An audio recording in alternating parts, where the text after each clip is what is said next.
اهلا بيكم وفيديو جديد. معاكم امير اسعد من قناة ديكور ورسم. النهاردة زي ما حضراتكم شايفين هنرسم الريشة اللي قدام حضرتك يمين وشمال. هنعملها بطريقة بسيطة جدا بدهانات الحوائط. الموضوع يكون سهل. اول حاجة بنبدأ نخطط زي ما حضرتك شايف كده. طبعا انا رسمها لك من البداية عشان لما تيجي تعملها تبص على الفيديو وان شاء الله تكون سهلة. تخطيطها بيكون زي ما حضرتك شايف كده. انت ممكن تشتغل بالقلم الرصاص، بلاش القلم الفلوماستر الاسود ده. انا بعملها عشان اوضح لك، ممكن الرصاص ما يبقاش واضح. وبرسم التانية في الجزء التاني. طبعا انا هركز على جنب واحد، وبعد كده التانية هيتعمل فيها نفس الخطوات. اول حاجة بجيب دهان بلاستيك مائي ربع لامة او نص لامة، وبعمله اللون اللي انا محتاج اشتغل بيه، وبدهن بيه الجزء اللي انا شغال فيه. طبعا وهو طري بجيب لون اسود بردك دهان مائي ربع لامع، وببدأ اعمل تظليلات جوه. طبعا البلاستيكات وانا شغال بيها بتكون طرية، فبتبدأ تعمل شكل التسييح زي ما حضرتك شايف. ما ينفعش اسيب الدهان اللي انا عامله الارضية يكون نشف. وهو طري كده بتبدأ تعمل تظليلات، طبعا الألوان بتسيح مع بعض وبتديك الشكل المطلوب. ببدأ من النص كده، أبدأ على غامق وأطلع على مفيش زي ما حضرتك شايف. وبعد كده ببدأ أشتغل الفينش بتاع الجزء اللي أنا شغال فيه بشكل التخطيط الخفيف دوت عشان تدينا شكل الورقة. وباجي هنا بقى في الطرف بتاع الورقة ببدأ أعمل حروف صغيرة بحيث اللي هي ما تبقاش متساوية. الشكل التاتشات الخفيفة دي بتديها شكل الورقة الطبيعية. وبعد كده ببدأ أشتغل في الجزء التاني بنفس الطريقة اللي أنا بدهن الجزء، وقبل ما بينشف ببدأ أجيب اللون الأسود، وبعد كده ببدأ أعمل التظليلات اللي أنا هشتغل فيها زي ما حضراتكم شايفين كده.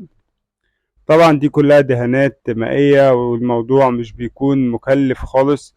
الموضوع بيكون بسيط جدا، يعني شوية دهانات مش بيكلفوك أي حاجة خالص. لو من بواقي النقاش عندك بتعمل بيهم الرسمة اللي قدام حضرتك دي بنفس الطريقة. أنا بحاول أوضح لكم كل تفاصيل بحيث اللي يجي يعملها إن شاء الله يعني تكون سهلة بالنسبة له زي ما حضرتك شايف كده. طبعا انا شغال وكل الدهانات اللي انا شغال بيها دي بتبقى طرية، وبتبدأ تغمق لحد ما توصل للشكل اللي قدام حضرتك ده.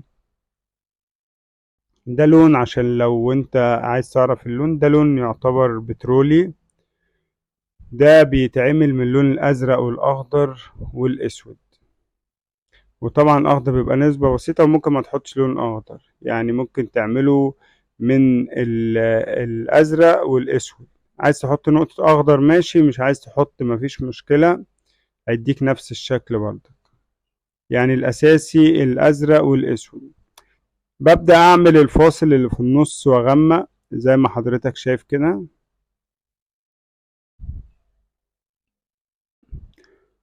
طبعا لازم تشتغل وكل الدهانات طرية. احنا عاملين الرسمة على دهان القطيفة، وطبعا شكلها بيبقى شيك جدا، افضل كمان من الدهان السادة. بخلص الجزء وببدأ اعمل فيه التاتشات بتاعتي اللي حضرتك شايفها دي. ودي وهي وطرية بتسهل عليك جدا، لكن لو انت دهنت الارضية وسبتها تنشف الموضوع يكون صعب جدا. والحروف الرفيعة اللي انت بتعملها دي بتخلي شكل الورقة في منتهى الجمال زي ما حضراتكم شايفين كده. وطبعا اختيار اللون بيفرق طبعا في رسمة زي كده. ما تجيش مثلا تعملها لون احمر، فانت اختيار اللون بيكون فيروزي بترولي. الالوان دي بتبقى شكلها شيك جدا. ببدأ ادهن اخر جزء معايا.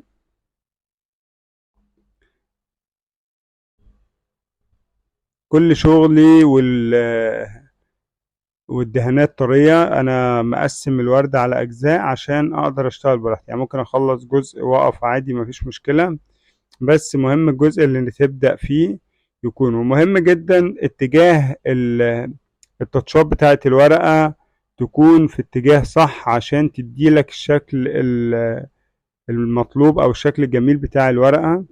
وطبعا الجزء اللي في النص ده بنعمله اسود زي ما حضرتك شايف كده، سواء فوق او تحت، لان ده لسه هيتعمل عليه شغل تاني.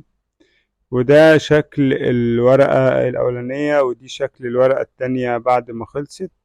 بعد كده بجيب مادة اللزق ميسيون وبعمل الاجزاء دي، مادة اللي بتدهن وبيتلزق عليها ورق الذهب. فانا ببدأ اعمل الاجزاء اللي انا محتاج تكون شكلها ورق ذهب او ذهبي. فاول حاجة بعمل الفرع الاساسي سواء فوق او تحت، ده اساسي لازم يتعمل. وبعد كده ببدأ اعمل اجزاء بسيطة اتجاه شكل الورقة، اتجاه الفروع الصغيرة او التاتشات اللي انا عاملها بتاعت كل ورقة، بمشي معاها على اتجاهها كده، بس مش بعمل كتير، او دي حسب بقى رغبة العميل في الموضوع ده. بعد كده بجيب منديل او قطعة بلاستيك وببدأ اعمل تاتشات خفيفة جدا، بس دي ما تزودهاش عشان ممكن تبوظ لك الورقة. بعمل تاتشات خفيفة جدا في الحروف، لان كل تاتش انت بتعمله او كل مادة انت بتحطها دي بتبقى مكانها ذهبي. بجيب بعد كده ورق الذهب وببدأ ألزق في الأجزاء كلها اللي أنا حطيت فيها مادة زي ما حضرتك شايف كده، وتبقى تتعامل مع الورق بحرص لأن هو مش بيستحمل، فأنت بتشتغل براحتك جدا علشان تقدر تتحكم فيه زي ما حضراتكم شايفين كده. أنا ببدأ أحط بزيادة الورق بحيث اللي هو أي مادة أنا حاططها توصل لها ورق زي ما حضراتكم شايفين كده. ببدأ أملأ الجزء كله، وطبعا أنا ما بجيبلكوش تصوير الجزء التاني لأن بيبقى نفس الطريقة بالظبط. هنا ببدأ بفرشة بقى نضيفة، ببدأ أشيل كل الأجزاء اللي ما جاش فيها المادة، وطبعا بتنضف كويس لأن في أجزاء بتبقى ماسكة خفيف كده، فأنت كل ما بتنضف بالفرشة كويس كل ما بيبدأ ينزل الأجزاء اللي أنت مش محتاجها أو مش هتمسك زي ما حضراتكم شايفين كده. ببدأ أفنش الورقة وبضغط عليها كويس جدا بحيث ان هي تنزل كل الورق اللي ملوش لازمة. والجزء التاني ده برضك نفس الكلام. وكده زي ما حضراتكم شايفين نكون خلصنا الورق اللي احنا رسمناه، ورقة الشجر.